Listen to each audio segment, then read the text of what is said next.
Ho, ho, ho, hello, and welcome to the Terrace Scottish Football Podcast. My name is Craig G. Telfer. The G stands for geese a-laying, all six of them. And on this show, I am joined by my close associate, Shaughan McGuigan.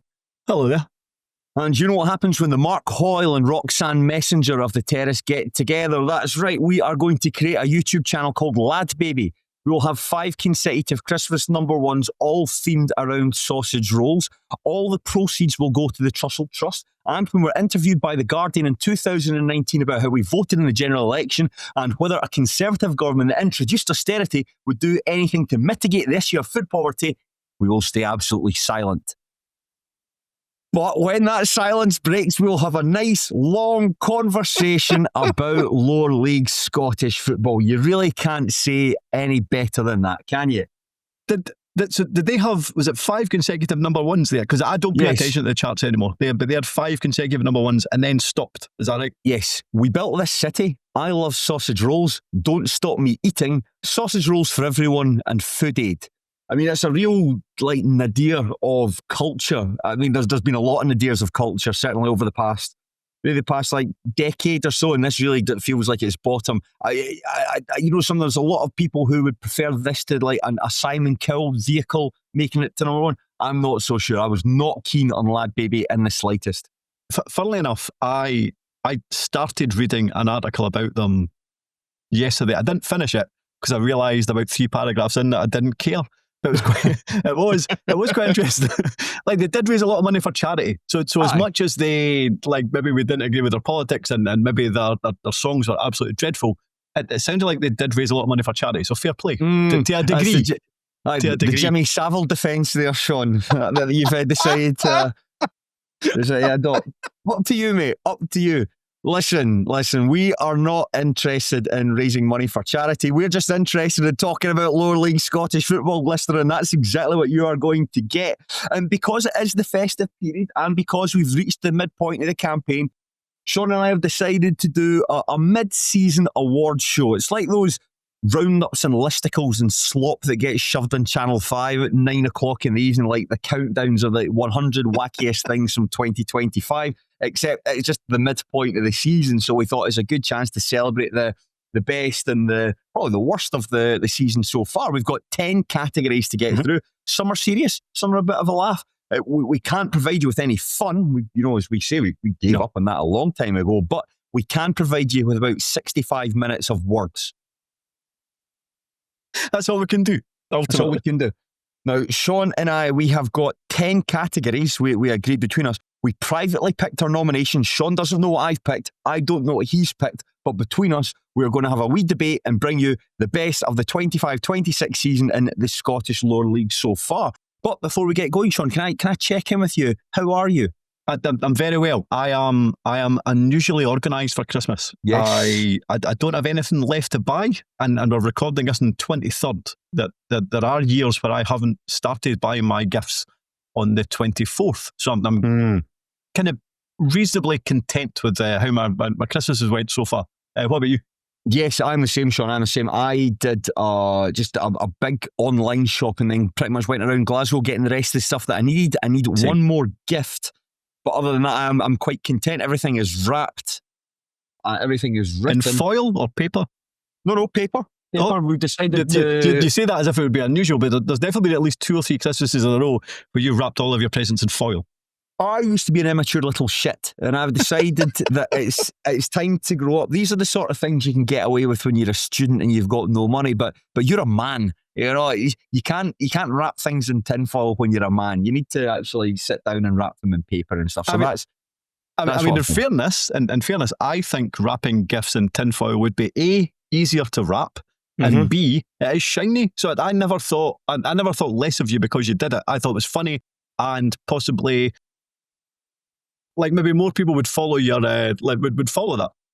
Well, much like Lad Baby, when they released We Built This City on sausage rolls, people thought that was quite funny the first time, but then when you keep on singing about sausage rolls for 5 consecutive years, people do get bored of it, and the same principle applies to wrapping your gifts in tinfoil. No, everything is quite beautifully wrapped, actually, if I say so myself. I'm terrible. I'm absolutely terrible at wrapping gifts, really bad. I suppose it's much like what they say when you're getting bullied at school. It's what it's inside that counts. Yeah. Is that what they say when you're getting bullied at school? Is that a thing? People say, don't just listen, just because you've got horrendous acne and no one wants to work with you, you're a nice guy. And so that was how I convinced myself over my teenage years when I had barnacles hanging off the side of my face. Shaughan, I am the ugly duckling that just became a duck. But listen, enough about my childhood trauma. We'll start with our first award. This is Team of the Season so far. I've got to say, all these awards have got to be bracketed with so far. Much like you say, Alan Hale brackets left, it's Team of the Season brackets so far. So just bear that in mind. We're not declaring this team to be Team of the Season and then them to get relegated. But no, but we gave them that award back in December. We are the Team of the Season. No, so please bear that in mind, dear listener. I'm sure you have. Just wanted to clarify in case there's any jackasses out there on the Discord. Some of the images they share with one another in that Discord, by the way. Oh, it's Scotland Yard involved. But nevertheless, we're here to talk about the Team of the Season. This is the award for the team who have gone above and beyond the call of duty, who have hit the unexpected heights and whose star has burned the brightest. Who are you going for Team of the Season, Shaughan? Okay, so I think I know who you're going to go with. So I went for a team I think you wouldn't have went with. But I think they do deserve to make this the shortest of shortlists. I think Stranraer.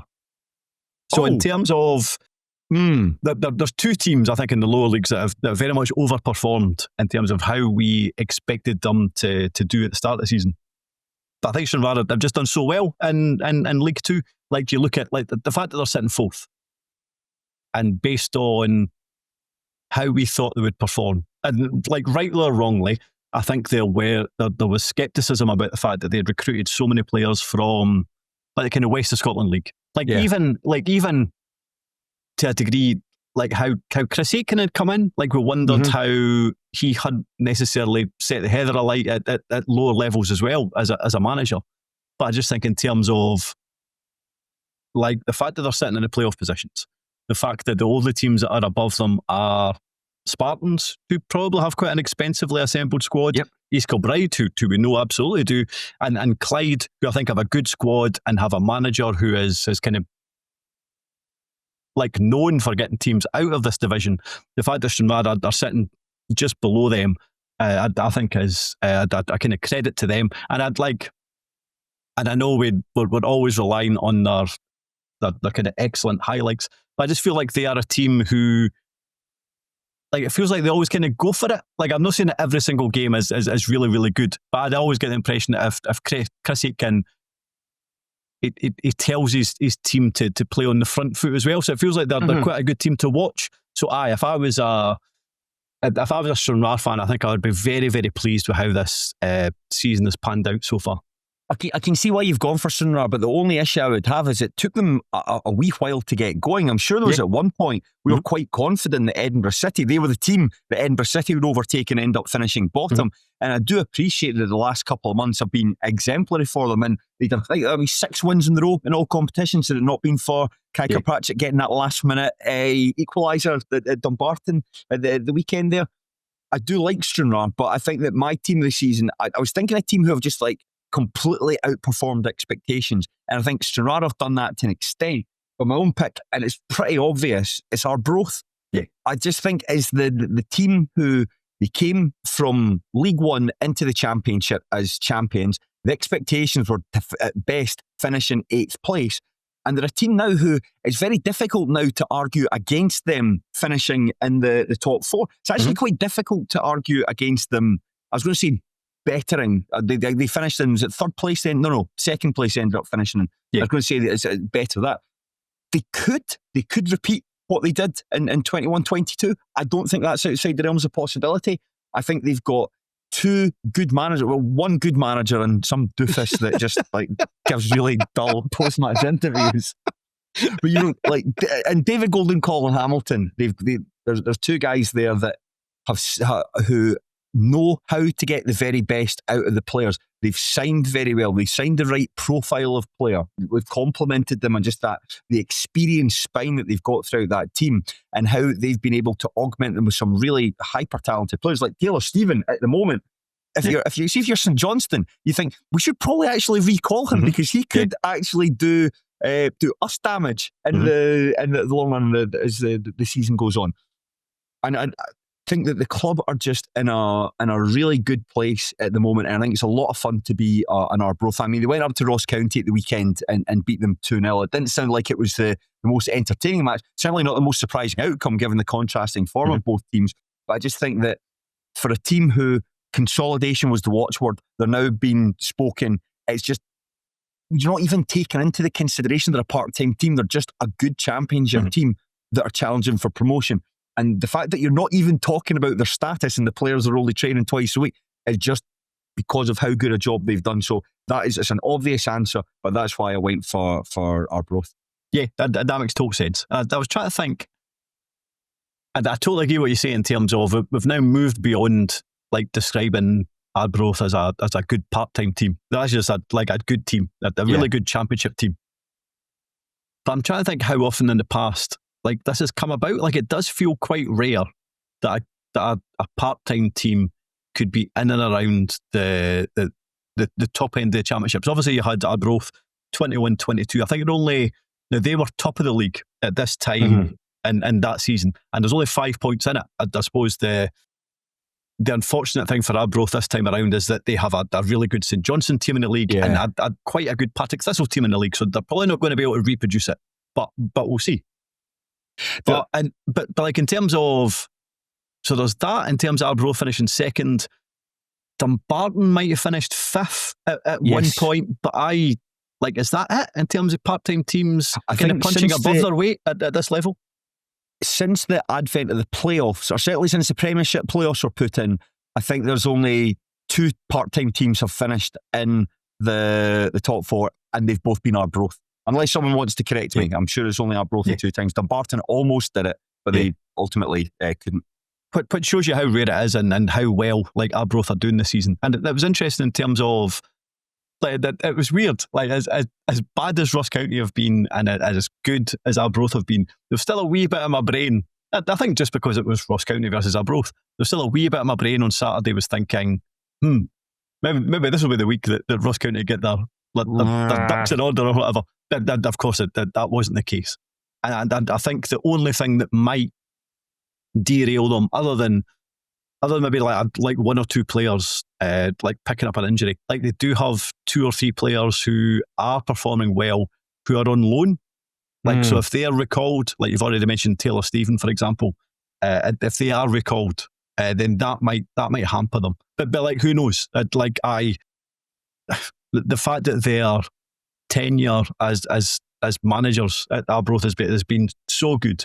Like you wouldn't put it past like Hamilton and goal to bring in another 2 or 3 players in the January transfer window who like allow them to keep on this trajectory. You know, I think you're right in terms of that as well. The board will see the position the team are in. I think they've got quite a generous board as well for that level, who are quite happy to pay big money for the right kind of players. Like for instance, last season when they brought in guys like Sam Stanton and Aaron Muirhead and so on, and those are the kind of signings you saw them make as a team. Like Stennismuir were competing at the top of the table with them, and you see them bring those guys in and it's like, well, as Sam Stanton, we can't really compete with that. And ultimately that proved to be the case as Arbroath ran away with the league.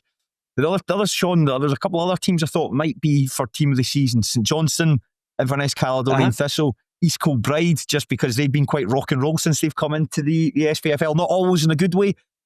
I thought about St Johnstone, but I do have them kind of noted for different categories, so I didn't want to go like St Johnstone heavy. East Kilbride, you're right, they've very much been rock and roll, but definitely not the best. And who else did you mention there? Inverness.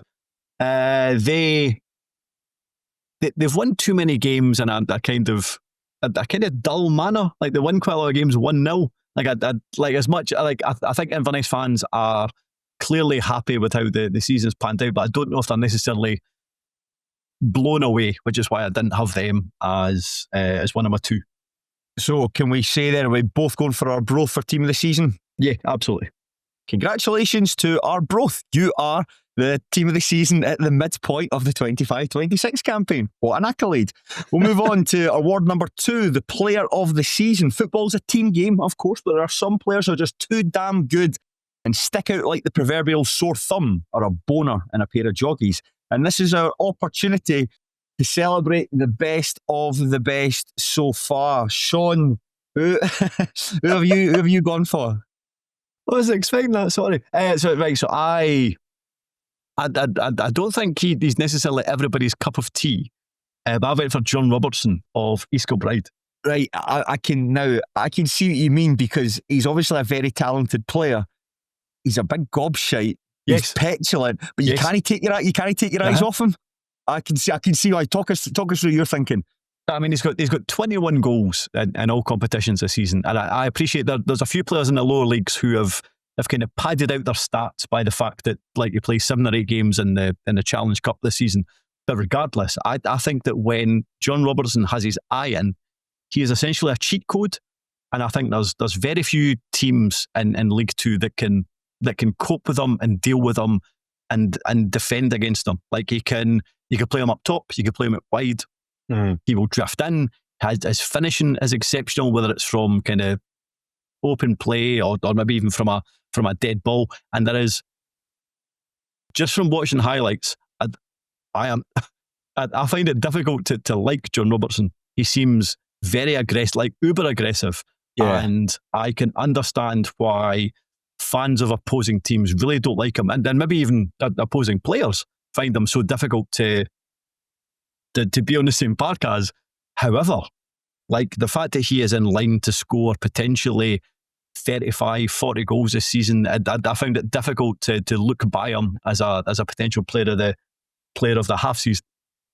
He is a player who I think is very good. I agree with everything you've said there. I remember once comparing him to Wayne Rooney in terms of like a street footballer. I think they've got quite similar builds. No, obviously Wayne Rooney's quite an extreme example of that, but they've got quite similar builds in terms of that quite like stout, quite bulldoggy kind of build, for want of a better expression.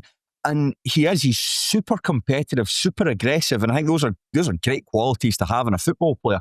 And he is capable of scoring some great goals. Remember the game against, it was Edinburgh City versus East Kilbride, the 2-each game. Like, I don't think East Kilbride were particularly good in that game. I thought they were the second best, but he's able to create stuff out of nothing and get the 2 goals, and one's a penalty, one's a shot that hit off the crossbar and subsequently converted.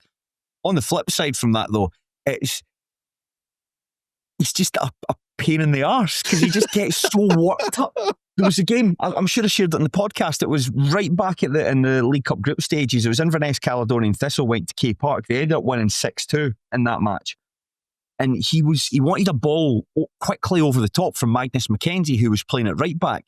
And he didn't get it. Mackenzie went in field and Robertson's run had effectively gone to waste. And he was screaming at him. Mackenzie's only a teenager as well, screaming at him. And plays moved on. The ball's going over their side, and he's still going on at Mackenzie as to why didn't they get the ball over the top quicker. So he got sent off against Stirling Albion as well for like coming off the, like, I can't quite remember what he'd done. It was like sarcastic clapping the referee or something, like some form of dissent. I mean, in fairness, East Kilbride gets somebody sent off every single week. East Kilbride, I mean, but they did put it in their highlights for the game against Annan. Quite annoying I had to go to Annan's highlights to was the same. I was the same. It's like the third goal and Xander Craig scored, and I was like, I'm sure there was a sending off that happened beforehand. I had to go and flash score, then subsequently go into the Annan highlights to see the red card. But I think that he's perhaps an avatar for that East Kilbride team in terms of talented but flawed and gobby, and that's why other onlooking supporters don't like it. So I can see the argument why you've gone for him as player of the season, and I think there's definite merit in it. If I can give you my pick, I'm going to give actually a player who's quite similar. I'm going for, there's a lot of players in this, and maybe I've saved some for like other awards, similar to what you've done with St Johnstone earlier. I went for Ross Taylor at Stenhousemuir is my player of the season. Now, Ross Taylor, this is his 3rd year at the club, and he has gone from somebody who could like decorate games, somebody who could, maybe go a couple of runs in the game, maybe startle defenders, a useful option to come off the bench, to someone who is developing into one of the most destructive wide players, or certainly one of the most destructive forwards in League One at the moment. He is fast. He is very, very fast. He's unpredictable in how he moves his body. He's quite skinny, quite slight.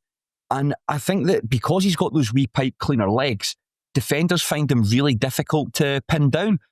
And he's good at working the ball in tight spaces. And if he's got the ball in and you can get like an overlap, I think that's a nightmare for defenders because he can use the overlap or he can run himself.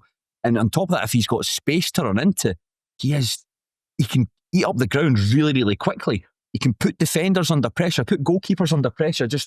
It's like he can turbocharge. And on top of that, those inconsistent performances that he's turning, he's now on a consistent basis. He's gone from inconsistent to consistent, but on a regular basis, he is making a difference for Stenhousemuir. And I think over the piece, he might have been the club's best player this season.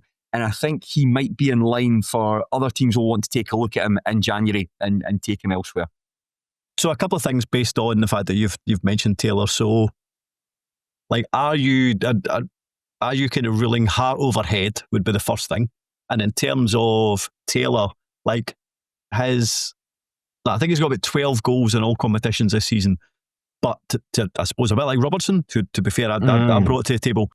Like a lot of Taylor's goals were in the Challenge Cup, so it feels like a lot of players are able to kind of pad out their stats in the Challenge Cup because they play 6-7 games against poorer sides in that competition. Like it's not. I think it's 4 goals in the league. I don't think he's set any goals up. It's quite unusual for a winger.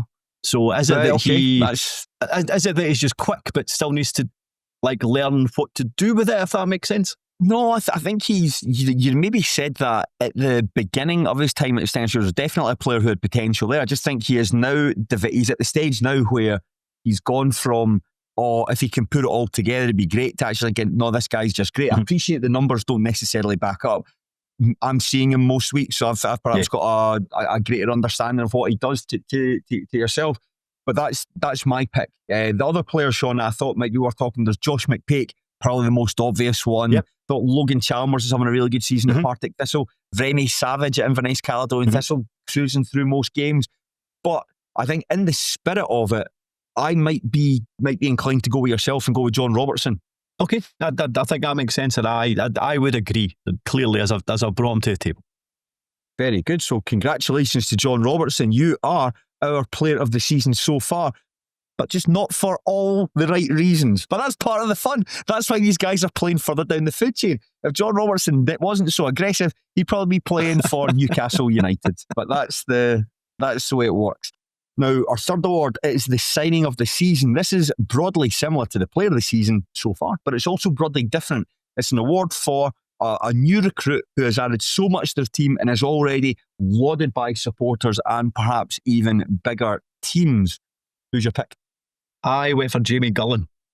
Really smart signing for St Johnstone, and a lot better than perhaps a lot of people would have anticipated.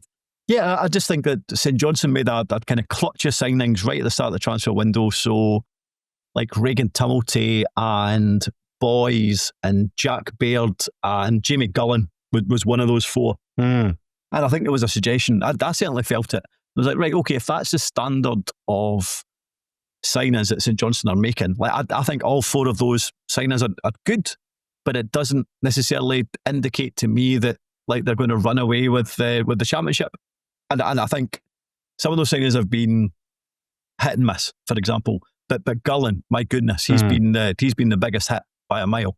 And like the fact that he's had 5 spells at Wraith in terms of loan signings and kind of permanent spells, I didn't see this coming at all. But not necessarily because I didn't think he was good, because I think all Wraith fans knew he was a good player. And certainly when he came back from, I think it was Dundalk, for that last spell under Barry Robson, that was his best kind of half season at Wraith, and it felt like he'd beefed up a bit.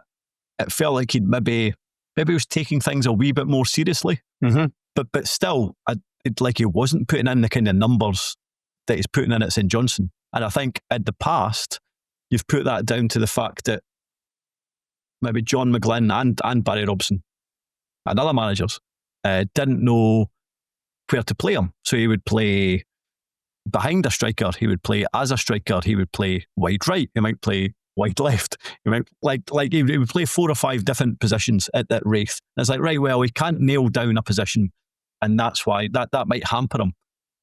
But to be fair, he's done that at St Johnstone as well, and now he's sitting with 13 goals and 9 assists, and I think he is as much as McPake does one player a month, maybe twice. I think in terms of consistency, Gutland has been St Johnstone's best player, and fair play. Yeah, that's a strong argument. Yeah, I always knew he was a pretty decent forward from the times that you and I have discussed him, but he's gone on to another level at St Johnstone. I think that whatever Simo Valakari's cooking, he has managed to just unlock something different in him, and he has just turned into consistent. That's the other thing. Yep. Consistent, like what we're saying with Ross Taylor, just taking a bit of time for him to take all those qualities and just do it on a regular basis. For my signing of the season, again, this is quite an obvious one, but I think it's not. Sometimes you kind of have to go with the obvious ones. I'm going for Josh Fowler at Queen's Park. I think that he got 2 goals at the weekend in the club's 3-0 win over Airdrieonians, and I don't think there's a team as reliant on one player as Queen's Park are and Josh Fowler. But by the same token, I don't think there's one player across the 3 divisions that has delivered as much for their club, like on a pound-for-pound basis, as how much Josh Fowler is delivering for Queen's Park. I don't want to say that he has got the team on his shoulders, because there's like everyone to some extent is contributing something different. And I know it's too easy to say that, you take away Josh Fowler's goals, where would the team be? But it's something when he's not playing, they just really struggle to make any impact when he's not in the team. I think that his journey in football is fascinating, from playing West of Scotland League football with Beath to going to the Middle East, to Australia, to back to the Middle East, to Queen's Park. There'll be no one has ever made a similar journey like that before. And on top of that, he's just his finishing, the calibre of the finishing, he's just ruthless. Which is interesting enough, that's what Queen's Park are at the moment, since Michael's been missing. But a terrible joke there. But it's the calibre of finishes. I remember watching them against like Ross County. I'm sure it was a game that we covered on the podcast, and just he doesn't take much to steady himself before shooting. He doesn't need a lot of time to get the ball out his feet, look up, pick his spot and finish. It all happens really quickly, and I think that's difficult for defenders and difficult for goalkeepers to try and get to grips with. On top of that as well, his link-up play is excellent. There's a game that we covered that he created a chance. It was against Partick Thistle, and just basically he using the ball was able to carry it like 50 yards up the park before playing on a teammate. No one else in that team can do that. And a point that we touched on previously, there's debates now online between Queen's Park supporters to who's been their best striker in the modern era, whereas guys like Simon Murray and Rory Payton, guys that scored goals for them. And then you're adding Josh Fowler into the mix. It's actually, you can make a really good case to say that Josh Fowler isn't just the sign of the season, but might be Queen's Park's best player since maybe they turned professional. I don't know that pound for pound, there's an argument to be made about that. So I just think, and then, on top of that, the fact that he is now being touted for moves elsewhere. He's out of contract. He only signed a 12-month agreement. He's out of contract in the summer. Other clubs will definitely be looking at him. And I think certainly if Queen's Park want to survive the season, it's in their best interest that you maybe resist any bids for him, maybe accept that you're going to lose him for nothing in the summer. But I think he is that important to Queen's Park season that it's vital they keep a hold of him. I think he's been brilliant, absolutely brilliant. Yeah, totally. I mean, you saw what happened when they accepted a bid for Simon Murray and then dropped him off, like carried him to where he needs to go, dropped them off in the bus, and they fell away. You're right, he has been maybe the most important player in that entire division, and in terms of what he brings to the side. I don't think you can say that about anybody else in the Championship, maybe even in the lower leagues. I would be unpleasantly surprised if they accept any kind of bid for him in January, because what would be the point? Because you're right, I think without him then they probably do finish 9th or 10th, and then it makes them very, very difficult for them to survive the playoffs if they were to finish 9th. But he, fascinating in terms of West of Scotland League to Dubai, back to the Championship, because he looks like I sometimes watch him and he looks like one of the best players in the park, like regardless of who they're playing. Like they might be playing St Johnstone, might be playing Partick Thistle, but he looks like one of the best players in the park. So I do think he can go a good bit higher, and not just a good championship team, but potentially a premiership team as well. And yes, maybe like let's say Kilmarnock, for example, who are obviously struggling at this moment in time and desperately need a striker, they might put in a token bid. But I would be surely Queen's Park would bat that aside and say, listen, come back in June or whatever, or give him a contract and he can go in June.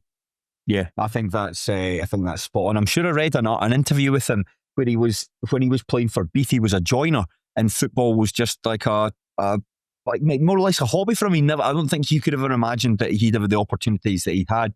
So I imagine he'd be quite ambitious as well because of where he's come from. Like, you've kind of got to take any opportunity that comes your way, and I think he'll want to try and play as high as wherever it takes him. So I think he is at Queen's Park for a good time, not a long time, but I think that good time could be keeping them in the championship. There's a huge win for them at the weekend. If they'd lost that to Airdrie, they might have been cut a wee bit adrift there. So a great result. The other names I picked Jamie Gullen was one I picked out. Maybe Sean Welsh at the Spartans, Archie Graham at Stennismuir, someone we spoke about in the past, but it's a toss-up between Gullen and Josh Fowler. Sean, I'm going to go for Fowler, but because of that, I think you could take, as much as Gullen's been brilliant, I think if you take him out, somebody else who'd come in and St Johnstone would still be fine.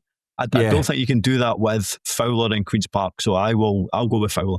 Fair play. Josh Fowler, you are the signing of the season. Craig will be delighted. Fourth award is Surprise of the Season. Now, when Shaughan and I recorded our big lower league preview podcast, we were steadfast in some of our predictions and calls, both negative and positive. Now, alas, not all of these have come to pass. We've been looking like a right pair of wankers in more ways than one. So we are going to discuss our Surprise of the Season. Again, Shaughan, positive or negative, a team you expected to be doing well, a player you expected to be doing well that isn't, and vice versa. Who have you gone for your Surprise of the Season? I'll go for a positive one. I'll go for Simo Valakari of St Johnstone. And the reason I went for him is because I thought St Johnstone would do well this season, but I wasn't entirely sure what I made of Valakari. And to be fair, like, I don't know if you're the same. Maybe less to myself, but I don't always pay that much attention to the Premiership. But I was aware that certainly what it felt like is that when Valakari arrived last season, he didn't necessarily hit the ground running. St Johnstone didn't necessarily improve. It felt like it got a bit of a hard time from the media, and then St Johnstone fans rushed to defend him. So that was my understanding of how last season panned out for Valakari at St Johnstone. And I wasn't entirely sure about him. And it's only when we've started to, I suppose, watch St Johnstone more often, whether it's live or via the highlights, and listen to Valakari's kind of post-match interviews, I just have a lot of time for him. Like, I think he comes across really well. I think he's respectful. I think he very rarely makes excuses if St Johnstone haven't had a positive result. He'll always credit the opposition. If the team have lost or they've dropped points, the very first thing he does is credits the opposition, and then goes to look at what his team maybe didn't do to win the game. Yeah. And I don't know if you saw it, might have been last week or the week before, but they visited a school. Now, it was him and two players. I don't know who the players were, but it was, I think it was a primary school, and they were being filmed from behind and above. So there was like, whatever there was, like, let's say there was 200 primary school children, presumably somewhere in Perth. And either the players, one of the players of Valakari was saying, listen, thank you so much for listening to us today. Don't know what had happened beforehand, but saying, listen, thanks so much, blah, blah. I hope you can come along to St Johnstone and watch us. But then Valakari, he went in between the two players and he put his arm around both their necks, and then he started like jumping up and down. And then all the primary school people started jumping up and down as well. Amazing. I thought everything was class. So no, I've just been hugely impressed by what he's brought to the championship this season. I really like him as well. I'm the same as yourself. I didn't really pay much attention to the top flight because effectively on the terrace. It's not our job. We, as soon as somebody disappears, like I don't know what's going on at Falkirk at the moment. John McGuigan's still managing them. No idea. Completely lost track of what they've been up to since they went up a level. And likewise, St Johnstone, it's a team that we've never really had to pay attention to because they were always, certainly up until the last couple of years, just a very good, like smaller Premiership club. So because we've now got to pay attention to them, I really like Simo Valakari. I really, really like him, and I can understand why supporters went into bat for him in those initial difficult couple of months at the club. I think that he was trying to do something quite radical with the players that he had, and it didn't always come off, but I think there was glimmers there to suggest that this guy's worth sticking with even after the team were relegated, and it's ultimately come to fruition this year. And you're the same. To back up the point you made about listening to his post-match interviews, it was after the team lost to Arbroath. I think that was the first defeat of the season when we turned over at Gayfield. And as I mentioned there, the first thing he does, he praises Arbroath and then talks about the players and all the how they've taken so much praise for how well they've done over the course of the season. But this is the first real big challenge and they've got to rise to it. And I think that they went and won the next week. So what he's doing, he's the sort of guy I would really buy into if he was my manager. Just somebody I like being proved wrong. You know, somebody you think, I'm not sure about this guy, but then they actually turn out to just be someone who you really can believe in. I think Valakari is that guy. So he's been one of the big surprise of the season, certainly a positive. I was trying to think of like maybe a negative surprise to somebody that I expected that hasn't been that great. And I really couldn't think of one. I mean, there's one obvious one, but we're going to save them for the next category. But on that, I was thinking of a surprise. I was thinking Partick Thistle might be the big surprise. Yeah. I was going to go for Mark Wilson, but then I was thinking, now you expand that to the whole club. And just think that Partick Thistle, for what we expected from them, 6th or 7th, given where the club were both financially, personnel-wise, Brian Graham not being happy about getting the manager's job, maybe being slighted by the former chairman, moving on to Falkirk. Mark Wilson didn't have a particularly good managerial CV, okay at Airdrie, dreadful at Brechin City. All the signs were pointing to this is going to be a difficult season. But it hasn't been. Thistle have been really, really good. And I know they've had a couple of like sticky results previously. They lost. Remind me who they lost to the previous week? They lost to Arbroath a couple of weekends ago. Of course. They lost to Arbroath 2-0 and then following up with a 0-0 draw with Wraith Rovers. But I don't think that points to a wider trend. I just think those are sort of like two poor results. Over the piece, so they've been really good. I think described them previously as effervescent. Like the boy Sonello Sosa is one of my favourite players to have watched. I think that what they do with Tony Watt dropping deep and Fitzpatrick and Chalmers sort of like going up and filling those forward spaces, they're fun to watch. And I think that Partick Thistle seems to be a good place at the moment, despite the turmoil that's maybe happening off the pitch. I think a lot of that credit has to come to Mark Wilson, who will have surprised a lot of people, us included, for that. Yeah, totally. Because I think, and I don't think it was a bad prediction to think that Partick Thistle might struggle, bearing in mind that there was a summer in turmoil, the fact that they lost Brian Graham as a manager and the fact he'd scored so many goals, the fact that there was question marks about Mark Wilson, the fact that it felt like there was issues with their finances. I can't remember, was it their chairman or their CEO gave an interview that didn't feel like there was a point in the summer where he done a sit-down interview and that didn't feel like it went particularly well. So no, I thought there was loads of question marks about Partick Thistle, but it feels like there is. I don't want to say that the players are necessarily kind of blooming because Brian Graham has left. I know what you mean. Him leaving certainly hasn't been the issue that people thought it might.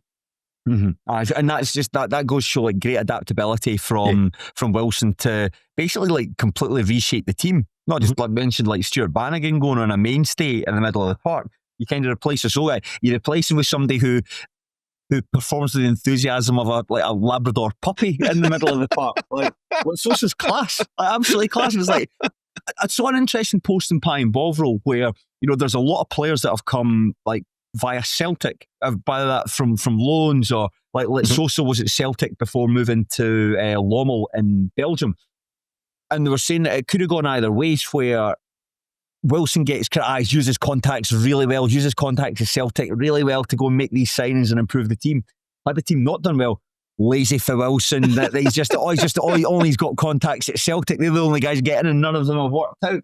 But ultimately, it has worked out. So credit to Wilson. And on top of that, it's maybe something I didn't appreciate before, because I don't really listen to Super Scoreboard. It's not a pastime of mine, and maybe I was a bit dismissive because of that. That he's just like a radio pundit on a, I don't want to say Super Scoreboard for like shock jocks and stuff like that, because it's not. But I know they kind of caters to a sort of very old firm centric audience, and maybe because they're two teams I'm not as interested in, I was a bit dismissive of him. He comes across really well in his interviews. He comes across as like really enthusiastic and just has a really good understanding of Partick Thistle, the ethos of the club. It doesn't sound like that he is like above it, or he's doing a favour. There's some people that come into clubs and it feels like they're only there to help them out. It doesn't feel like that from Wilson, so that's why he and Thistle have been a big surprise of the season. It's funny you say that, because like obviously like Thistle stuff is behind a paywall, so you only get like one question, like about 60 seconds of Mark Wilson's post-match stuff. But quite often I find myself being quite disappointed at that, because exactly as you described, I think he comes across really well. So I would like to see more of him. But I have been pleasantly surprised by Thistle this season. Fair play. Other surprises, Shaughan, maybe Stenhousemuir punching above their weight. Have I been surprised by Stenhousemuir? To a degree, but I didn't see any reason why they couldn't necessarily replicate like what they've done last season. But I know where you're coming from. And the other big surprise, a team that we had completely written off, and we actually had them favourites to finish bottom of League Two, and an Athletic. Motoring along quite nicely, outside shout to finish in the top four. Very impressive win over East Kilbride at the weekend. Yeah, very much so. They look like a club in disarray. I mean, partly we put that down to how they performed in the League Cup group stages, the fact that like so many of the lone players were teenagers from what was there? Kilmarnock, which I wasn't entirely sure that would do them any good. But you're right, it feels like they are starting to turn a corner, and certainly I don't think they'll have to have any concerns about finishing as Club 42. Going for a winner though, who are we going for? I would say it has to be between Partick Thistle and Valakari. Okay, who are we going for then, Shaughan? Who are you picking? Do you know something? I appreciate where you're coming from with Partick Thistle, so I'll maybe go with Partick Thistle.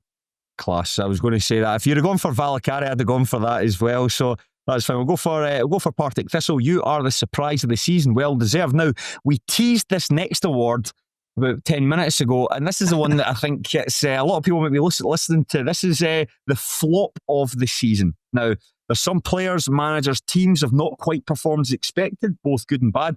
But then there are some players, managers and teams who have just been shit.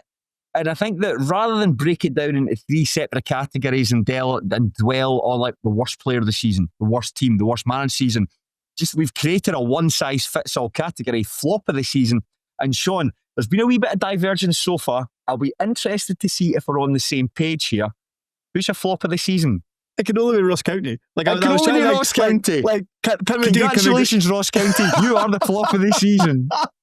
Easy as that. Can it be another manager? Can it be a player? Can it be another club? It cannot. It has to be like Ross County from the top all the way down. Like in terms of like Roy McGregor pops up when things are going well, and that's fine. Like he's funding everything, but it feels like if that's how you're going to run a club, then you need to have somebody in employment who kind of knows what he's doing from a football perspective, that can kind of run the club in your absence, which it feels like Roy McGregor needs.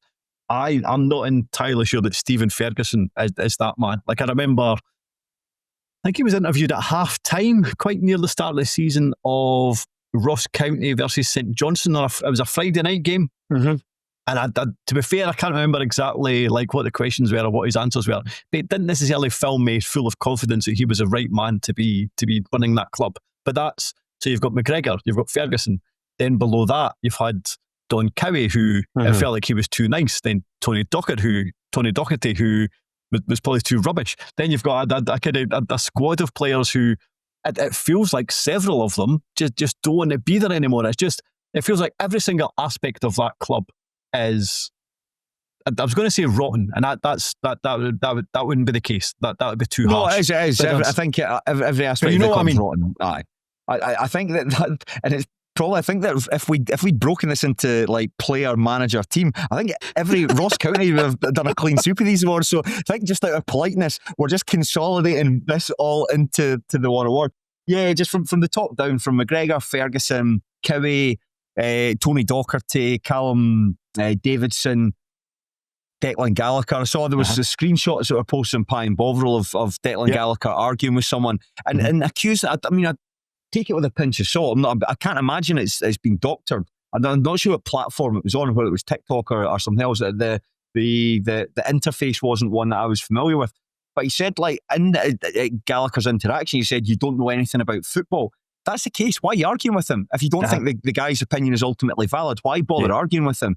And I think that he has gone from someone who was a very useful player at Dundee United last season to someone who is, like, most weeks is on the park, directly or indirectly costing Ross County goals. Someone who I think at the weekend was arguing with fans in the defeat to Arbroath. Someone that probably just wishes he could fast forward the next 6 months and get his contract over and done with. Someone who actually might be paid off. We don't know. Could be in line for a payoff. It just simply hasn't worked out.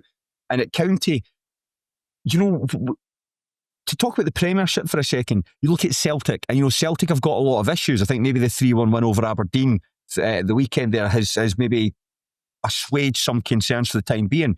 But when it comes to that title race against Heart and Midlothian, they've got the means to go out and spend money that maybe an advantage that Hearts don't have. County, meanwhile, have got a similar advantage. They can go and outspend teams and turn that team over.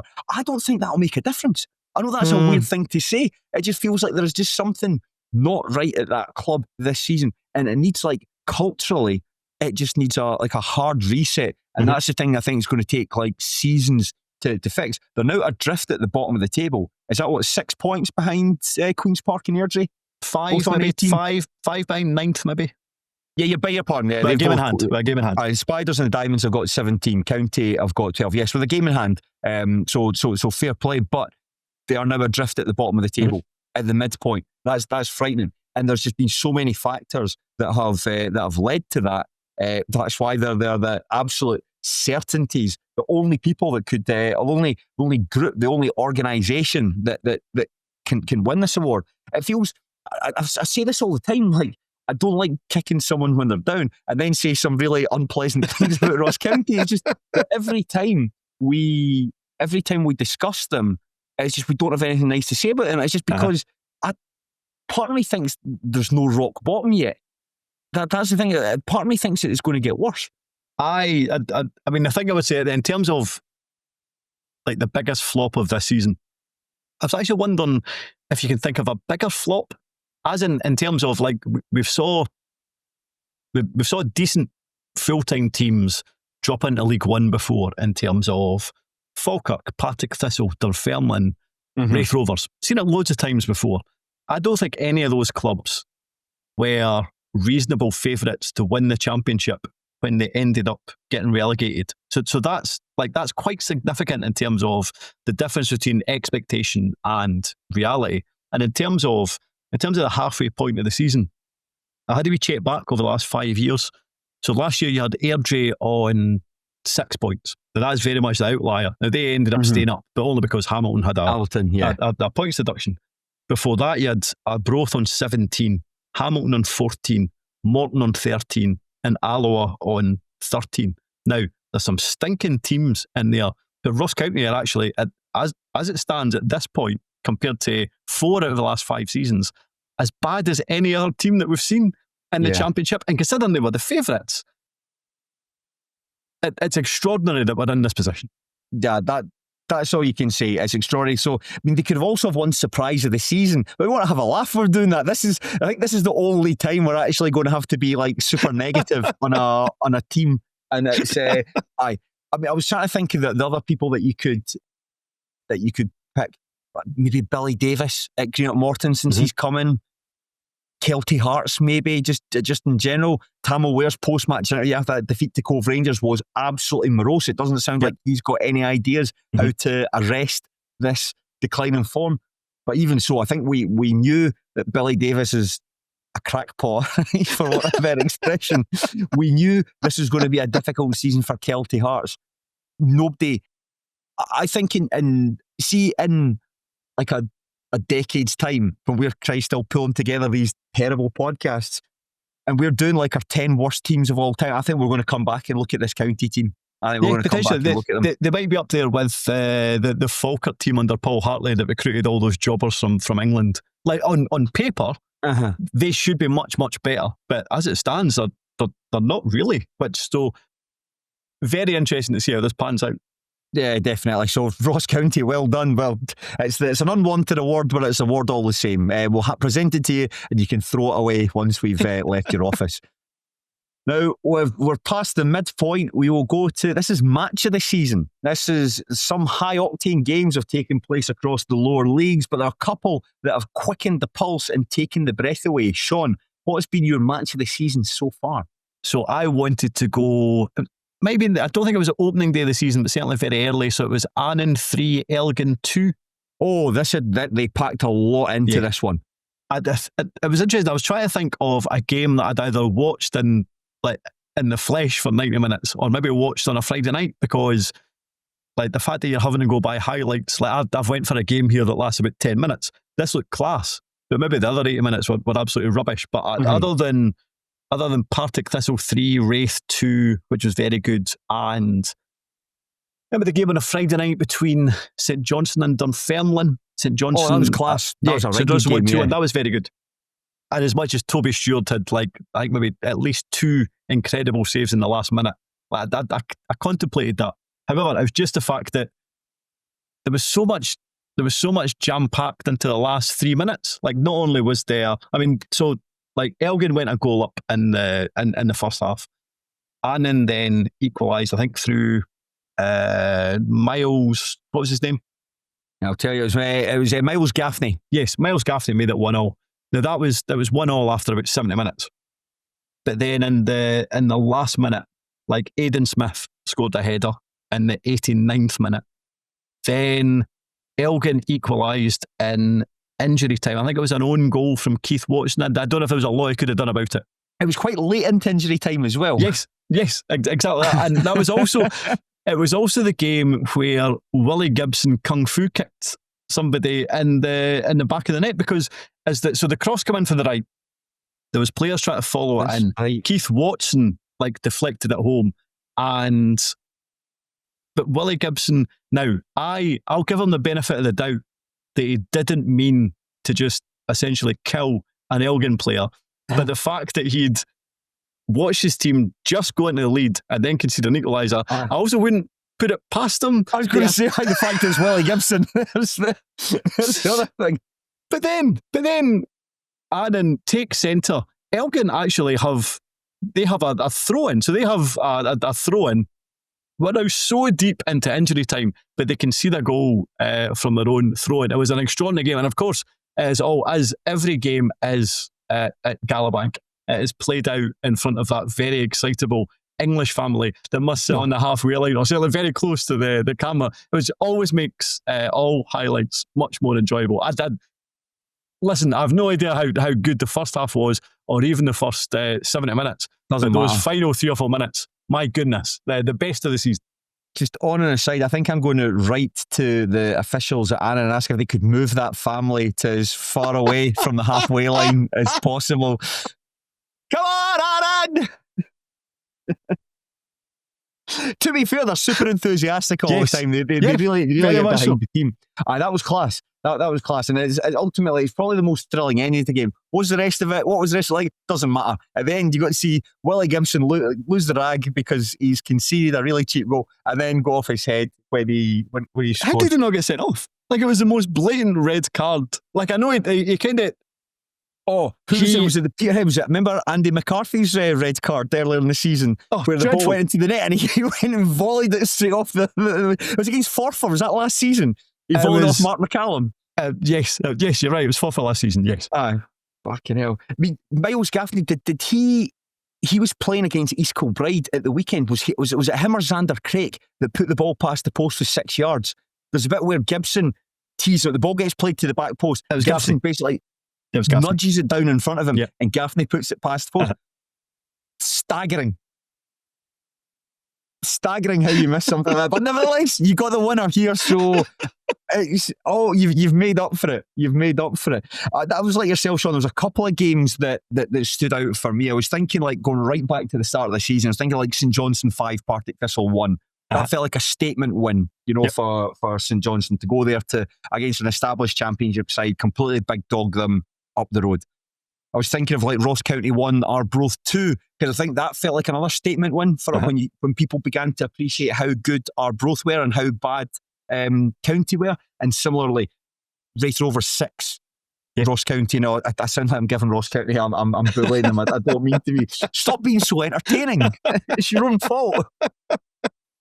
And then I was thinking the weekend as well, like Kelty Hearts 2, Cove Rangers 5, which was just at the bottom of League One. That feels like a game that's going to have like massive consequences for both sides, not just points wise, but I think like mentally and psychologically as well.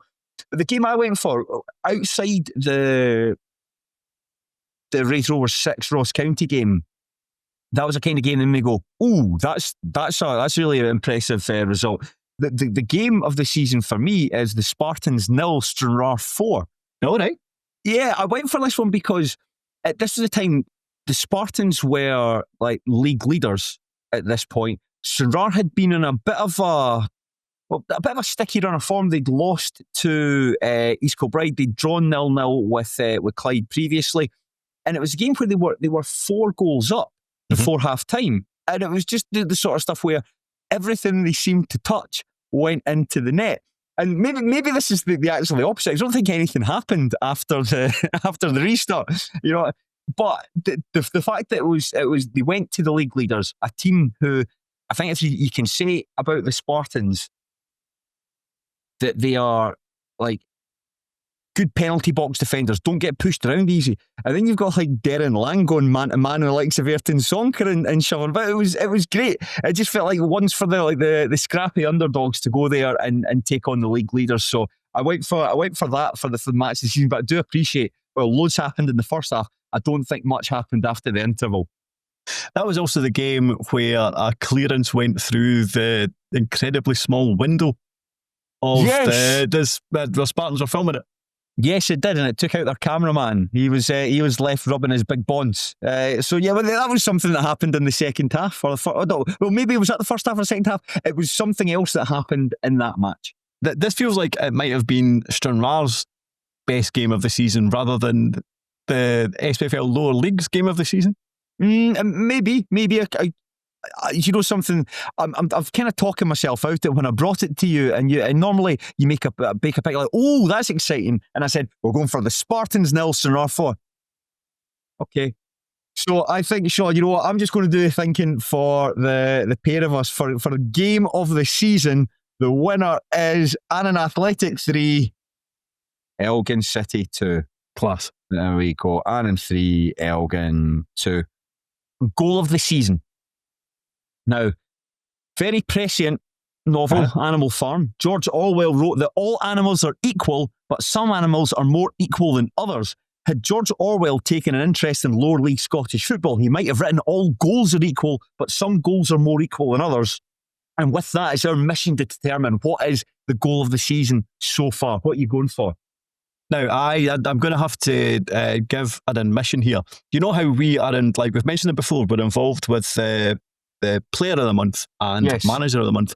And as part of that, we get sent a short video that gives us the best goals of the SPFL every single month. I was like, well, that's fine. What we'll do is I'll just watch back all of those videos from August onwards, and then I'll just pick the best lower league goal. Then I started clicking on them and realised that all of them had disappeared with the exception of November's.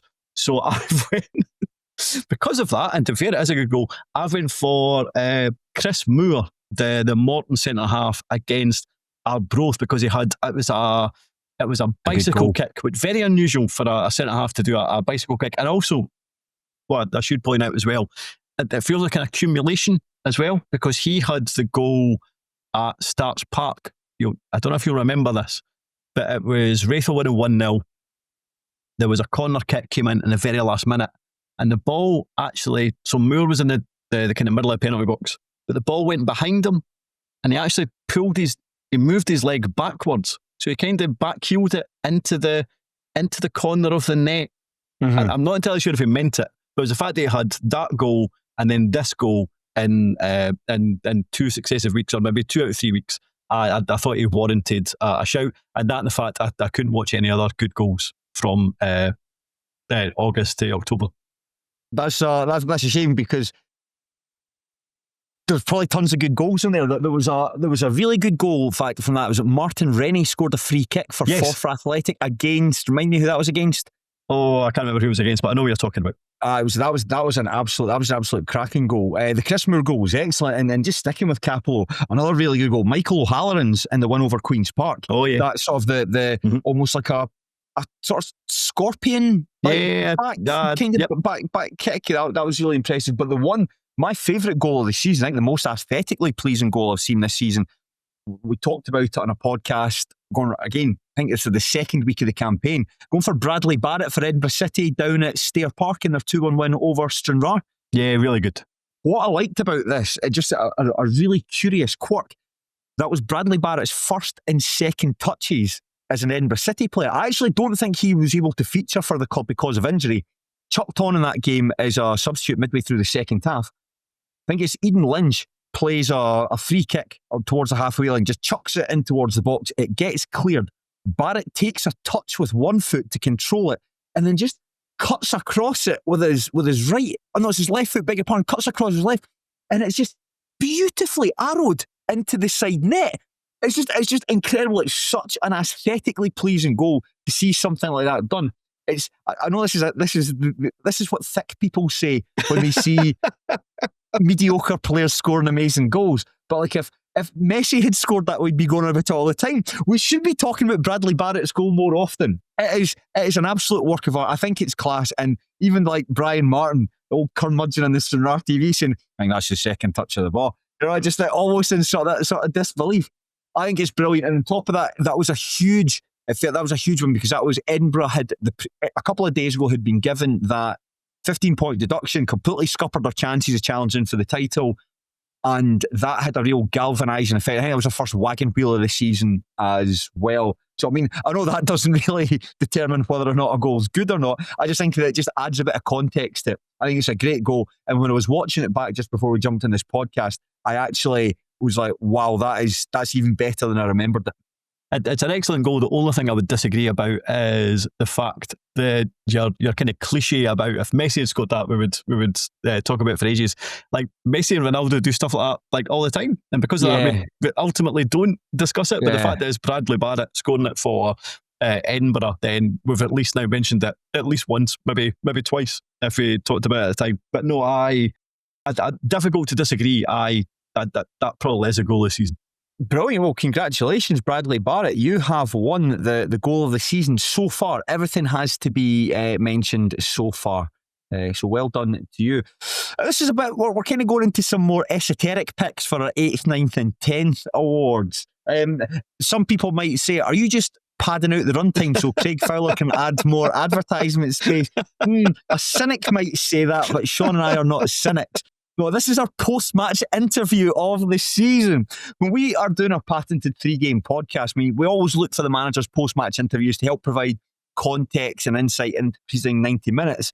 And I think that, even the games that we're not talking about, certainly I do it, and I presume you do it as well. We still watch the post-match interviews just because they find them interesting, they're useful. I think we must have watched over 100 post-match interviews over the course of the season. And there have been some absolute crackers, so we've decided to give it its own award. What are you going for, Shaughan, for post-match interview of the season? I wanted to go for Peter Murphy / Sandra after Peterhead 3, Queen of South 0. Oh, was this now, weirdly, the old Grinning Pete's post-match interviews just blend into just one man explaining himself, then getting asked the question again, but worded slightly differently. But I think, was this the one where it actually got a wee bit confrontational? You could tell that Murphy, the kind of the grin, the corners of his mouth sort of downturned a little bit, and it was a wee bit of pushback. Yeah. So you know how quite often when like managers are on a poor run and maybe fans will say, "Oh, I think the manager has lost the dressing room." I think Peterhead 3, Queen of South 0 was when Peter Murphy lost Sandra. this was a game. I felt like Sandra had just had enough of his shit, essentially. Because the weird thing is, like for the first, like I think she asked him one question, "What's your thoughts?" Yeah. And it goes on like quite a thorough, maybe 3-minute spiel about how disappointing they'd been and how poor they'd been and how Peterhead were worthy winners and like ultimately they just weren't good enough. But what I thought was really, really interesting is that after that, Sandra asked him maybe 2 or 3 questions. And in all of her questions, she's essentially quite dismissive of Queen of South. And even though Peter Murphy has been dismissive of Queen of South, you get the impression that he doesn't like the fact that Sandra is slagging off Queen of South. So she says something like, "Yeah, I mean, like Peterhead didn't even have to get out of first gear, did they? Like they won that quite easily." And then there's just a massive pause. Just a massive pause. He went, "Fair enough." And then just like he kind of gives the answer, and then he says something like, it was quite funny actually. He said, we trained all week, blah blah blah. Where we conceded a penalty in the first minute, and that gave us a mountain to climb. It's like, well, to be fair, you're a full-time team against a part-time team. It's about 89 minutes to come back. I don't know if that is a mountain to climb. But then Sandra says something like, Sandra says, again, he gives some kind of answer about like why the afternoon had been difficult, and then Sandra goes, and why was that? But she sounds genuinely annoyed. And why was that? And there's just a huge kind of gap where he doesn't answer. Again, he eventually gives an answer. But this was, for me, this was the interview where Sandra decided that she just wasn't putting up with Peter Murphy's shit anymore. That's the interview that broke Sandra. Yeah, when it's someone who seems really nice. You know, we kind of have a wee joke just about the fact that she just asks same question, just like different variations of it. And Peter Murphy just, I mean, to be fair, the interview, the runtime seemed to be getting shorter and shorter as the scenes go on. This one was just more than 10 minutes. This 11 minutes, well. 11 minutes something. It's very long. The first 3 minutes are almost exactly the same as the last 3 minutes. But my goodness, those middle 5 minutes are excellent. I can remember that one. The one as well, I was thinking of putting Peter Murphy's one in there after Stennismuir had drawn with him 1-1 down at Palmerston. Yes. Ross Taylor scored an injury time equaliser, and Murphy described it as a crappy little goal at the end. And I thought, you can't, your team, you're a full-time team against part-time opposition. You can't be dismissing these goals as crappy little goals. You just can't. It's not on. It's not the done thing. So I thought that was very funny. The one I went for, and actually now the more I think of it, I think you might have been right for this one. I went for Willie Gibson after Annan Athletic were beaten 6-0 by Clyde at Galabank. Oh yes. And I went for this one because I'd never heard a manager dig out his players quite to the same extent that Gibson had done with Annan. He spoke about the goalkeeper. I think it was, I can't remember who, if it was Gio Clark or Zach Balfour that was playing Golson, but he got the goalkeeper and was like, I can't remember word for it, but he said, like, you train and you put all the tactics in place, but what can you do when your goalkeeper chucks one into the net like that? And then he questioned like the players' like heart and commitment as well as to, and wondered whether or not they were up for the fight. And just thinking, like, Willie Gibson's lost the dressing room here. Yeah. It feels like this is going to have massive ramifications. And they lost the previous week to Forfar Athletic, but then they beat Rangers in the Challenge Cup, beat East Kilbride, beat Stranraer, beat Hamilton in the Challenge Cup, drew with Stirling, then beat Clyde in the Scottish Cup with Willie Gibson scoring an absolutely stunner in the 90th minute. So I don't know, maybe Willie Gibson's playing 4D chess. Maybe that's why he's the manager and we're just a pair of arseholes that just run our jaw on a podcast. It's funny when you compare essentially the picture of Willie Gibson for the Annan 0 Clyde 6 interview, and obviously he's like completely and utterly miserable. See if you scroll through for the picture of the views for him when they beat Clyde in the Scottish Cup, he's just beaming. Absolutely beaming, like the biggest smile in the world. But you're right, like it felt like I think you kind of wondered at that point if that was going to be Gibson's last game at Annan, because they relegated the season before. This season wasn't panning out well at all. As much as the start of the interview, he speaks about being embarrassed and he has to take things on board because he's the manager. Like over the next kind of 2 or 3 minutes, or maybe next kind of minute and a half, he then doesn't really take anything on board. And you're right, he does very much kind of dig out his players. But you're right, since then things have turned round. But unusual I think that's quite unusual to have a manager say that, like have that kind of post-match interview after that kind of result, and then not only still being in charge, but like not thriving, but doing quite well. Yeah, definitely. And we talked about earlier about Annan being a shout for surprise of the season, given how well they've managed to turn things around. There's two other interviews, Shaughan, that I thought might be worth mentioning. Michael McIndoe's interview after Edinburgh City had beaten Stranraer 2-1, where basically he said that we're setting down, this is a message for the rest of the division. We're coming for you. They're taking their time, but they're going to get there. They're going to get there. But that was an interview I was thinking, my goodness, that is stirring for a team in that position. Just like that's exactly what you want to hear from your manager, to say that we're not talking about points reduction anymore. We're going out there to go and crush the oppositions.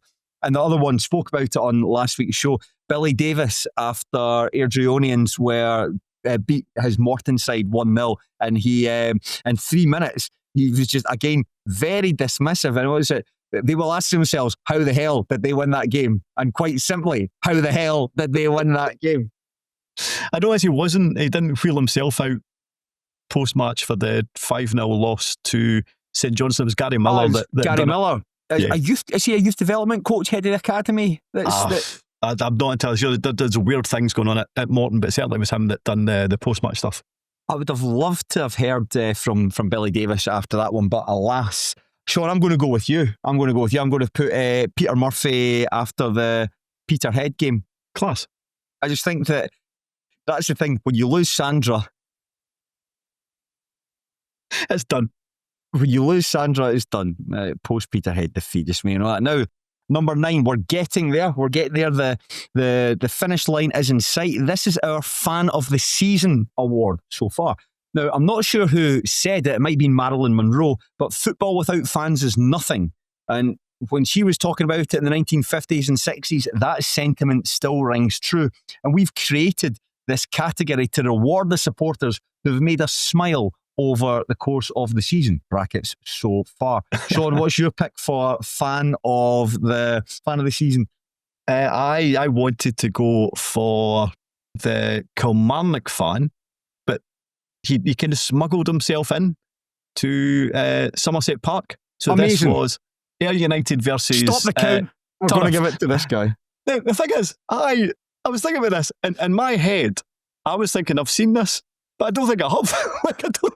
I don't think there is any footage, but it feels like I have heard it described on Pine Bovril so much that I just thought I'd seen it, but I'm fairly certain I haven't. What do they call it? Mandela effect? Yes, exactly that. But this is where essentially, I presume it was some kind of local team. I think it was an under-14s team. Was doing a kind of walk around Somerset Park at half-time of the Scottish Cup tie against Turriff because they'd won whatever it was, some kind of local tournament. But then, like their coach decided that he would make it all about them. He whipped off his jacket and he was wearing a Kilmarnock strip, which didn't go down particularly well, as you can imagine. And then people started throwing things at him, and then I believe a steward got hit by something that was thrown by the crowd. It feels like everybody was in the wrong here. The coach and the fans that were throwing stuff. The stuff about the coach is like, I appreciate that you might think this is going to be really funny to do this. It's a kids' soccer exhibition that are being paraded round. You know, like those young laddies have probably worked their arses off to win that cup, win that league title, whatever it was they were walking around the pitch. You have ruined their day for them. They're all in tears. They're all in tears because the kiddies have got to get smuggled in by the police through a rear exit because of this coach's actions. I mean, I'd say, it's like pure wrestling. That is like something out of WWE to do that. It's like the idea that, you turn in your tag team partner. Like, it's that degree of heel work. But I can just imagine the guy, like, trembling with excitement just as he's going out there, walking around the pitch, and he takes his tracky top off, and it's the Kilmarnock strip. It's brilliant. Absolutely brilliant. It's more fun, but you can imagine maybe like already giving maybe one or two of his pals a heads up. Wait till we see what I'm going to do at half time. And actually, it's just so embarrassing. I mean, mortifying. The fact that you are like, it should be about the kids team winning this cup, and instead it's about this kind of baldy-headed Kilmarnock fan getting huckled at the stadium.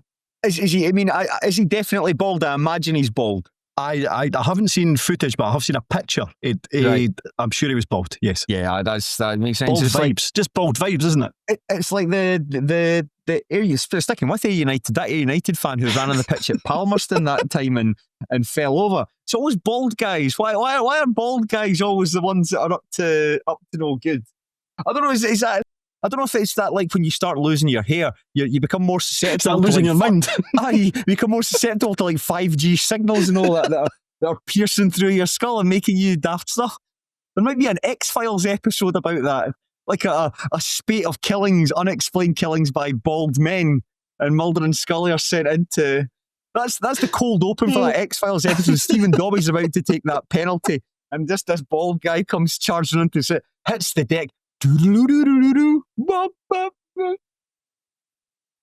Listen, Tis Carter, if you are listening, workshop it, because there's definitely an idea to be had in that. Now, my shout for fan of the season, this might be a degree of recency bias for this, but this is just something I watched the highlights from Stranraer 1 Dumbarton one at the weekend, and this really tickled me. This really tickled me. Because the Stranraer match highlights are so high production, you've got your 2 minutes at the start of the game where they kind of give you the wee preamble about the team's form. You've got shots of the players warming up. You've got shots of people at the pie stand, birds like spinning around the main stand at Stair Park. The camera focuses up on the Dumbarton fans, and there's a guy dressed as Santa Claus, and he's got the red outfit on, and he's got the big beard, and he's standing there, and he's standing next to Fraser Clark as well. Fraser Clark actually gets a shout out on the pod, and Lawrence Nelson actually mentions the terrace, so that's good to know that they've been listening to our work. Fast forward to later on in the game. The guy dressed as Santa, he's got the beard pulled down and he's smoking a cigarette. I thought he was vaping. I thought he was vaping. And it's so funny because he's like, there's a lot of things happening because he's leaning against the pie hut as if he's like, are you allowed to smoke in the pie? I don't know, or vape. But it's like he's leaning against the pie hut in an attempt to hide the fact that he's vaping. And I suppose, like, ultimately, he's probably just a bit annoyed at the fact that he's had a long day. He may have had a few drinks earlier. His team's getting beat 1-0 and he's a wee bit fed up. But the actually, beard's itching him. Taking it at face value, he literally looks like Santa at the end of a hard shift on Christmas Eve. And he's just, I'm desperate for a fag here. He's about to say, he looks like a sort of put upon retail worker who's just nipped out for a break. Like, beard pulled down, reading his messages, having a couple of hits in his vape, back in to see some other kiddies, wrapped up for the end of the day. And I don't know, it was just so funny. Just that I mean, he's only on screen for about for 5 seconds, but it's just funny, just the beard pulled down. Yeah, it was great. His vape. Absolutely brilliant. Very funny. But Shaughan, I think we have to go for the bad dad at the Kilmarnock fan. Simply the only one. This must be the only one that we've not seen. We've very much taken it off pictures and descriptions, but a worthy winner. Yeah, aye. Certainly. I mean, I can't imagine the Ayr United Turf game was anything to get excited about, but I suppose seeing, has that guy got a Kilmarnock top on? That would have certainly quickened the pulse and raised you a bit of anger. And the chutzpah to do it, to do it in the first place, but to ruin a children's exhibition at the same time. I can imagine his wife is still not speaking to him, and rightly so, like ruining everybody's day. You say his wife's not speaking to him. I don't think his wife's ever spoken to him. I think she left him a long time ago. I can imagine him not telling his wife. How did the day go? Aye, fine, aye. And then 2 days later, the police turn up at the door. Can't believe that's another thing. It's a police matter. Come on now. Come on. Now, our 10th award and our final award is the moment of the season. This isn't really about things that happened on the pitch. It's more about something that happened away from it. You know, lower league Scottish football, it is made up of brilliant moments. And I think we're going to have a shot at trying to pick the very best of them. Shaughan, what have you gone for your moment of the season? The Queen's Park Board commissioning a picture for Willie Hockey. I could not believe my eyes here. This is of the Queen's Park, quite rightly, since turning professional, have got a lot of things wrong. I would put this, getting the commissioning of this painting above Lesser Hampden in terms of things that have gone wrong. This is staggering. For anyone that's not seen this, Shaughan, how would you explain this painting? So it's the fact that so much of it is kind of on the nose. So there is, it looks like a sunset over Hampden. So right away, it's like the sun is literally setting over Hampden for Queen's Park Football Club. Then you have Lesser Hampden in the foreground, completely empty. As if, well, I suppose you can normally squeeze in like a few hundred people, but it's completely empty in this picture. But it seems to be as if it's been painted from the royal box. And then you have, I think it's called a Glasgow salad, it was described as, but it's Tunnock's tea cakes, Tunnock's caramel wafers, and then a kind of large glass of red wine. And it's just, everything about it is, if I was a Queen's Park fan, I would have been furious at seeing that. It was appalling. Yeah, if I'd been given it, I'd be furious. You watch Sopranos? Yes. Do you remember the episode of Sopranos where Richie Aprile gives Tony a leather jacket? And Tony, Tony was like, he gets it put over him and he just completely just like, oh. And then later on in the episode, when Richie's round at the house, he sees their Polish housekeeper, the husband comes to pick up and he's wearing the jacket. It looks like a really bad Secret Santa gift, essentially. Aye. But I wouldn't be surprised if Willie Hockey was quite keen on it. It's just everything it says, like the sun setting on, just all the stuff that you've touched on, the sun setting on Hampden, Lesser Hampden being dwarfed by Hampden, the empty stand, the glass of wine, the fact that it's taken from the perspective of the Royal Box, everything about it is like, you know, I appreciate that it's for Willie Hockey, it's not for the fans. So, I mean, but it's just like all the imagery and stuff that you've put into it. It's just, it just sums up where the club are going, the direction they're going in incorrectly away from stuff. It's astonishing. It's astonishing it was commissioned. Astonishing it was ever made it out there in the first instance. And just bad. I wonder where it's hanging. It's at the back of Willie Hockey's cupboard, next to his towels. What have you brought to the table? Now, I want it to be clear, right? Now, the demise of Hamilton Academical is no laughing matter. You know, this is a 151-year-old club. They're in peril. There's jobs, livelihoods at risk. It's a community asset that was no longer part of the community. It's playing 13 miles down the road in Cumbernauld. But there is something grimly fascinating about their plight. And there is something grimly fascinating about its chief architect, Jerry Strain, the director of football. And I think there might have been a wee degree of recency bias about this pit. But the moment of the season was Jerry Strain's 7-minute video on TikTok trying to exonerate his name from the debacle at Hamilton Accies. Now, Jerry Strain, I think a couple of months ago, back in November certainly, was deemed to be not fit and proper by the Scottish FA and running Hamilton Accies, and has subsequently had to step down. I think he said it was his choice for the good of the club. And just bear in mind, I wanted to make a note of this. So alongside the current owner, Serif Zengen, Strain has been blamed for where Hamilton Accies find themselves. You know, they were relegated into League One. I think they'd have probably stayed up actually in the Championship had it not been for receiving a 15-point deduction for circumventing a transfer embargo. But these were the charges that were levelled against Strain by the Scottish FA, you know, acting in bad faith against the governing body at every opportunity. circumventing that transfer embargo that led to the 15-point deduction that ultimately saw them relegated from the Championship. He oversaw Hamilton's removal from the Club Academy Scotland programme. That's in terms of developing elite young players. Failed to meet the minimum standards in terms of child protection, and oversaw the payments towards amateur players and trialists early in the season, which led to a 6-point deduction. So under his watch, they've, across 3 separate penalties, have been deducted 30 points. And so he used TikTok to get along his side of the story. And it's hard to know where this was filmed. It looked like he pulled over to the side of the road to film it. There's traffic going by. It's at night. It looks like it could have been a scene from the Blair Witch Project. I don't know if Sheriff Zengen was standing over in the corner, was back to proceedings. But it's effectively... Do you know what I'm without wanting to make... Because he makes some serious points. And I don't necessarily want to make light of that, but I think my favourite aspect of it is, like, it lasts whatever it is, 7 minutes, and X amount of seconds. But see the last second of the video, it's him saying, "Good evening." And it's like, well, wait a minute, that should be the start of the video. I think what has happened there, in Strange's defence, I think whoever has screen recorded that, they've kind of made a wee bit of a hash of how they've done it. You talked about the video being 7 minutes in length. I think he could have got that down to a solid 2.5. If he didn't take, like, "Good evening, my name is Jerry Strain."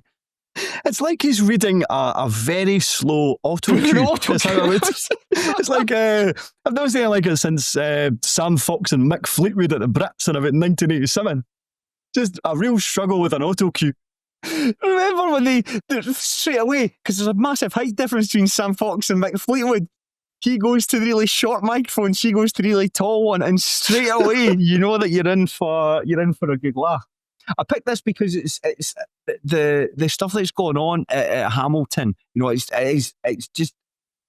not. I mean, I say it's not funny. I'm laughing at it. It's more in disbelief than anything else that all these things have happened. And was it just last week, the week previously, where a payday lender had sorted out the club's wages, and then the guy who was in charge of that company joined the board? Yeah, it beggars belief what was going on there, and Strange's mea culpa. And the Strange sort of trying to think he felt very unfairly treated by the Scottish FA and the SPFL. So there's perhaps a degree of that he just wants to get his side of the story across. But I don't think anyone's interested. I don't think anyone believes in what he's saying. I think what I found, like, in terms of watching it and trying to be as totally neutral as possible, I did have, like, when he was talking about the fact about how the last 14 months have impacted on him, and as a human being, I suppose you can have sympathy for how that's made him feel. However, considering how the last 14 months has panned out, considering how poorly Hamilton have been run, considering the mistakes that he's made and Zengen's made, considering the position that Hamilton are in now, I wouldn't expect footballing authorities or football fans to have any different reaction to what has happened over the last 14 months. Mm-hmm. So yes, I can't imagine that. That has a positive impact on you. That must be hard to take. But ultimately, it feels like he's kind of got himself into this position. Yeah, ultimately there. So yeah, not particularly funny actually. It's kind of ended on a bit of a sour note. You know, we'll just give it to the Willie Hoy painting. That sounds fine. Yeah, might as well. Okay, Shaughan. So just for a recap, because we've been doing this for almost an hour and a half now. Just to go back and recap, the team of the season is Arbroath. The player of the season, John Robertson at East Kilbride. Signing of the season, Josh Fowler at Queen's Park. Surprise of the season, Partick Thistle. The flop of the season, Ross County. Match of the season, Annan Athletic 3, Elgin City 2. The goal of the season, Bradley Barrett in Edinburgh City's 2-1 win over Stranraer. Post-match interview of the season, Peter Murphy after his defeat up at Balmoor. The fan of the season was the Kilmarnock fan who decided to ruin a children's celebration by bending it right up the Ayr United supporters. And the moment of the season was the painting of Queen's Park's Lesser Hampden with the Glasgow salad for Lord Willie Haughey. So, Shaughan, it's been a It's been a decent season so far, I think. Like recapping it, there's intrigue across all three divisions, something interesting to talking about, winners, losers, and plenty more for us to get our teeth stuck into between now and mid-May. Yeah, good goals, good games, a lot of interesting stuff, a lot of terrible performances, but a lot to enjoy, certainly. Definitely. And I think that'll probably do us for the time being. I think so, yes. Yeah, so thank you very much for hanging out with me, not just in this podcast, but on most podcasts over the course of this season. Thank you. No, thank you. And to the listener, thank you for, just being there. Listen, you didn't do anything, but I suppose you tuned in, so that's something. Remember, if you've enjoyed this podcast and you want to hear more, do subscribe to the View from the Terrace Patreon, patreon.com/Terrace Podcast. For as little as £2 per month, you can have access to hours and hours and hours of football content. While we were recording, a podcast has dropped there. It's all about Stevie Farrell's time at Dumbarton. I imagine that's starring Fraser Clark. Fraser is always worth listening to, so do give it a go. And on top of that, there's some really good Patreon podcasts just on individual games over the course of like last week and the week previously to that. So that is worth checking out. And if you're abroad, use NordVPN to go online. Sounds sensible. Shaughan, we are going to record a Patreon podcast just on what areas some clubs need to address in the transfer window going forward. But thank you very much. No, thank you. And to the listener, enjoy your Christmas, and you're going to come back for the games on the Saturday, the 27th. Enjoy your football, but unlike John Robertson in the way he conducts himself towards his teammates, please do so respectfully. Thank you.